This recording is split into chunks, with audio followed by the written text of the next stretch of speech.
Welcome back to Jimmy Kimmel Live. We are still on the air in most of the country. Jimmy Kimmel live ABC নেটওয়ার্কের একটি late night show.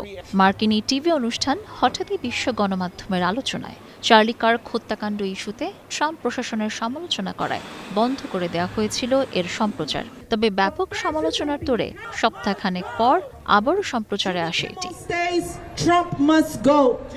শোয়ের উপস্থাপক comedian James Cristian Kimmel 4 বার Oscar অনুষ্ঠান ও 3 বার prime time এমি অ্যাওয়ার্ডসের উপস্থাপনাও করেছেন তিনি। Jimmy Kimmel শোতে তিনি মন্তব্য করেন, চার্লি কার্ক হত্যার ঘটনা ভিন্ন খাতে নিয়ে রাজনৈতিক সুবিধা নেওয়ার চেষ্টা করছে ক্ষমতাসীনরা।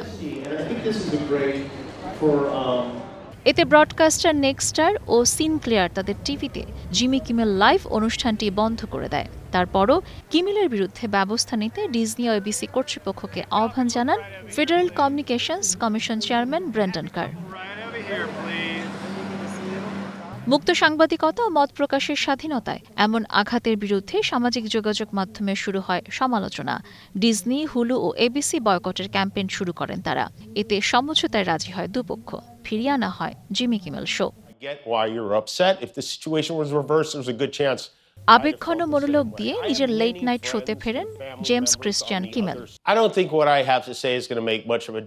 আমি জানি না আমি যা বলবো তাতে কোনো পরিবর্তন আসবে কিনা। কেউ আমাকে পছন্দ করলে করবে, না করলে করবে না। কারো মত পাল্টাতে পারবো বলে মনে হয় না। কিন্তু একটা বিষয় পরিষ্কার করে বলতে চাই, কোনো তরুণকে হত্যার ঘটনা হালকা করার কোনো উদ্দেশ্য আমার ছিল না। তিনি ট্রাম্পের সমালোচনা করেন কারণ ট্রাম্প তার অন্যান্য লেট নাইট হোস্টদের বাদ দেওয়ার চেষ্টা করেছিলেন, যারা প্রায়শই তাদের খবরে প্রেসিডেন্টের সমালোচনা করে থাকেন। আমাদের নেতা মানুষজনের চাকরি হারানো উদযাপন করেন কারণ তিনি মজা সহ্য করতে পারেন না।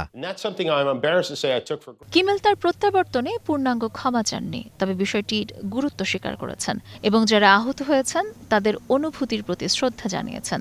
ফলে লেট নাইট টেলিভিশনের এই অধ্যায় যুক্তরাষ্ট্রে গণমাধ্যম, রাজনীতি ও ব্যঙ্গবিদ্রুপের সীমা কোথায় টানা উচিত সেই আলোচনাকে নতুন করে উস্কে দিয়েছে।